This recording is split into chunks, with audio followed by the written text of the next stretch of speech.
퇴직이라는 게 참 묘해요. 평생 열심히 일만 하다가 정작 그만두고 나면 이제부터 쉬면 되겠지 싶으면서도 막상 맞닥뜨리면 막막하더라고요. 젊을 때는 퇴직 후에는 여행도 실컷 다니고 운동도 하고 싶은 것도 하며 살겠다고 마음먹지만 현실은 생각보다 쉽지 않다는 걸 주변에서 흔히 보죠. 저는 얼마 전 퇴직 후 병으로 쓰러진 친구를 보며 그 사실을 더 뼈저리게 느꼈습니다. 그리고 그 사건을 계기로 나도 미리 준비해야겠다고 크게 깨달았어요. 지금부터 제가 깨달은 4가지를 말씀드릴 테니 조금이라도 공감되는 부분이 있다면 기억해 두시길 바랍니다. 1. 건강관리가 곧 삶의 질이다. 먼저 첫 번째 깨달음은 아프면 끝이라는 겁니다. 돈이 아무리 많아도 가족과 친구가 곁에 있어도 몸이 병들면 모든 게 무너져 버립니다. 제가 아는 친구는 회사에서 인정받던 엘리트였어요.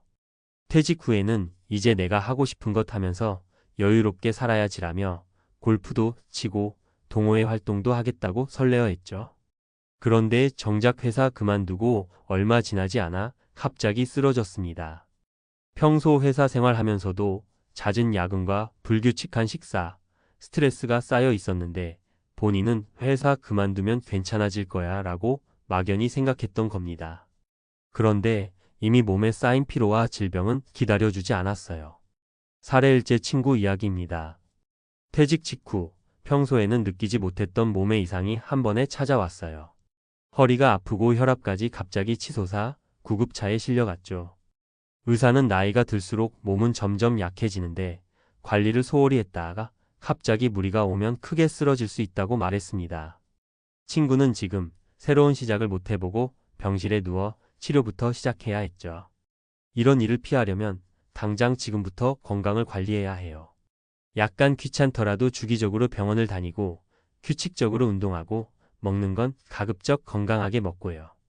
퇴직 후 이제 편히 쉬어야지 하면서 몸 관리를 놓아버리면 그때부터가 위험이라는 사실 꼭 기억하셨으면 좋겠어요. 2. 경제적 준비는 선택이 아닌 필수. 두 번째 깨달음은 돈 문제예요. 사실 건강 이야기가 먼저 나오긴 했지만 사람은 돈이 충분하지 않으면 건강에도 마냥 즐겁긴 힘들고 건강을 관리하는 것도 쉽지 않더라고요. 병원비도 그렇고 여유 있게 운동하거나 취미를 즐기는데도 어느 정도 돈이 필요하잖아요. 사례 은퇴한 진 부부 이야기입니다. 둘 다 60대 초반에 퇴직하고 해외여행도 몇 번 다녀오고 아이들 결혼식도 잘 치르고 나름 넉넉하게 지내셨거든요. 그런데 갑자기 부인분이 중병 진단을 받으셨어요. 그제야 사방팔방에서 병원비가 엄청나게 들어가기 시작했는데 퇴직 후에는 정기적인 수입도 없고 이미 여행, 생활비로 꽤나 지출을 해버린 상태였죠. 결국 부인분이 치료받는 동안 목돈을 다 쓰고 남편분도 다시 아르바이트를 전전해야 했습니다. 우리가 흔히 노후에는 적은 돈으로도 살 수 있어라고 말하지만 그건 운이 좋다면이라는 전제가 붙습니다. 작은 변수가 하나 생기면 정말 돌이키기 어려운 상황이 오더라고요. 그래서 경제적 준비가 필요합니다. 적은 금액이라도 월 적금이나 연금 혹은 다른 형태의 투자나 수입원을 만들어두는 게 좋아요. 퇴직 후에 덜컥 놀라지 않으려면 미리미리 고정 지출 BS, 예상 수입을 계산해보고 플랜을 세워두시길 추천드립니다. 3. 삶의 의미가 있어야 한다. 세 번째 깨달음은 결국 내가 살고 싶은 삶은 무엇인가? 에 대한 고민이 필요하다는 겁니다. 직장에서 나라는 정체성을 30년, 40년 동안 키워왔잖아요. 그런데 퇴직을 하면 갑자기 그 정체성이 사라져 버리죠. 그러면 내가 뭐 해야 되지? 하고 멍해지는 경우가 많아요. 사례 3 직장을 관두고 나서 방황했던 선배 이야기입니다. 선배는 개발자로 평생 일만 해온 분이었어요. 아침 일찍 출근해서 밤늦게 퇴근하고 주말에는 몸을 추스르기 바빴는데 퇴직 직후 딱히 할 게 없더랍니다. 그러다 한동안 집에서 TV만 보며 지냈는데 우울감이 급격히 찾아왔다고 해요. 왜냐하면 평생 일만 하다 보니까 자기 스스로를 표현할 취미도 만날 사람도 부족했기 때문이죠. 이후 선배는 뒤늦게 다양한 취미 동호회를 기웃거리며 소소한 즐거움을 찾기 시작했습니다. 예전에는 꿈도 꾸지 않던 그림 그리기도 배우고 여행 동호회에 들어가서 사진 찍기도 배우고 말이죠. 그 덕분에 새로운 사람들과 만나면서 외로움을 달랠 수 있었고, 뭘 배우다 보니 내 삶에도 아직 할 일이 있구나라는 의미를 찾게 됐다고 합니다.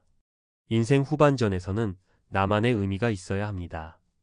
그게 취미든 봉사활동이든 손주 돌보는 일이든 아니면 작은 사업이든 살아가는 동력이 있어야 버틸 수 있습니다.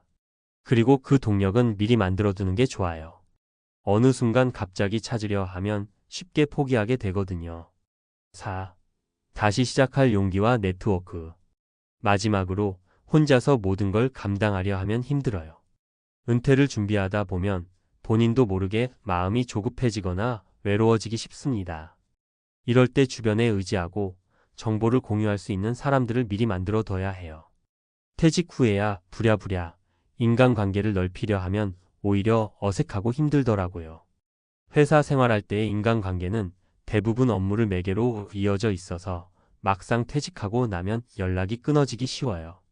반면 취미나 봉사 또는 지역 커뮤니티 등을 통해 만나면 이해관계 없이 진짜 사람으로 만나게 됩니다. 그래서 서로 훈훈하게 도울 수도 있고 새로운 기회가 생기기도 하죠. 또 중요한 건 어떤 일이든 다시 시작해 볼 수 있다는 마음가짐이에요. 나이가 들면 도전이 두렵거든요. 아휴, 내가 뭘 하겠어 하고 생각하기 쉽고 자존감도 낮아질 수 있어요. 그런데 새로운 동호회나 모임에서 만난 사람들은 오히려 더 많이 도전하고 다양한 경험을 서로 나누기도 하죠. 그런 걸 보면서 나도 할 수 있겠다는 작은 용기가 생기는 겁니다. 결론, 지금이라도 늦지 않게 4가지 준비하세요. 건강 관리 미룰수록 내 몸이 나빠집니다. 운동, 식습관, 정기검진. 정말 기본 중에 기본입니다. 경제적 대비 생활비, 의료비 등으로 흔들리지 않도록 연금이나 저축 등 현실적인 플랜을 세워두세요. 내 삶의 의미 찾기, 취미나 봉사, 혹은 자기 개발 등 무엇이든 좋으니 내가 살아있구나를 느낄 무언가를 준비하세요. 네트워크와 도전 정신, 인간관계를 넓히고 다시 해볼 수 있다는 마음을 가져야 합니다. 퇴직 후 병들어 쓰러진 제 친구는 지금 재활치료 중인데 본인이 너무 후회하고 있어요. 조금이라도 미리 운동하고 병원 다니면서 검사받고 경제적으로 넉넉하진 않아도 작은 수입원을 만들었으면 좋았을 텐데. 친구는 이제야 봉사활동에도 관심을 갖고 가벼운 구직도 고려하는 중이지만 이걸 일찍 시작했으면 몸도 마음도 훨씬 편했을 거라고 하더군요. 혹시나 나는 아직 퇴직까지 꽤 남았는데 그때 가서 하면 되지라고 생각하시는 분들도 계실 거예요. 하지만 제가 주변에서 본 바로는 미리 준비하지 않으면 갑작스러운 변수가 생길 때 대처하기가 정말 어렵습니다. 은퇴를 빨리 해서 좋겠다, 늦게 해서 싫다, 이런 문제가 아니라 언제 은퇴하든 내가 어떤 준비가 되어 있느냐에 따라 노후의 모습이 달라지는 것 같아요. 여러분들도 미리미리 자신의 건강 상태를 점검해 보시고 가계부를 한번 펼쳐서 한 달에 얼마나 지출하는지, 노후에 필요한 돈은 어느 정도인지, 연금이나 저축은 어떻게 되어 있는지 살펴보세요. 그리고 혹시 지금 마음을 뺏길 만한 취미가 없는 분이라면 작은 것부터라도 시작해보세요. 동네 문화센터, 온라인 클래스, 다양한 모임이 있으니 천천히 찾아보시면 됩니다. 마지막으로 사람과의 관계를 단절하지 마세요. 혼자 고민하면 답이 안 나올 때도 많고 우울감이 더 커질 수 있습니다. 가족, 친구, 동호회, 봉사단체 등 어디라도 좋으니 사람들 속으로 들어가서 같이 어울리며 사는 법을 잊지 말았으면 좋겠어요. 우리는 모두 언젠가는 은퇴를 맞이합니다. 그 시기를 기다리면서 불안해하는 대신 지금부터 하나씩 준비해서 멋진 노후를 맞이할 수 있길 진심으로 바라요. 제가 친구의 사례를 보며 느낀 이 4가지가 여러분께도 조금이나마 도움이 되었으면 좋겠습니다. 나도 늦기 전에 시작해야겠다라는 마음을 품고 한 걸음씩 다가가면 분명 예전과는 다른 더 풍요롭고 건강한 은퇴 후 삶을 살 수 있을 거라 믿어요. 지금 이 글을 읽으시는 분들이라면 이미 절반은 준비가 됐다고 봅니다. 왜냐하면 관심이 있어야 읽을 테니까요.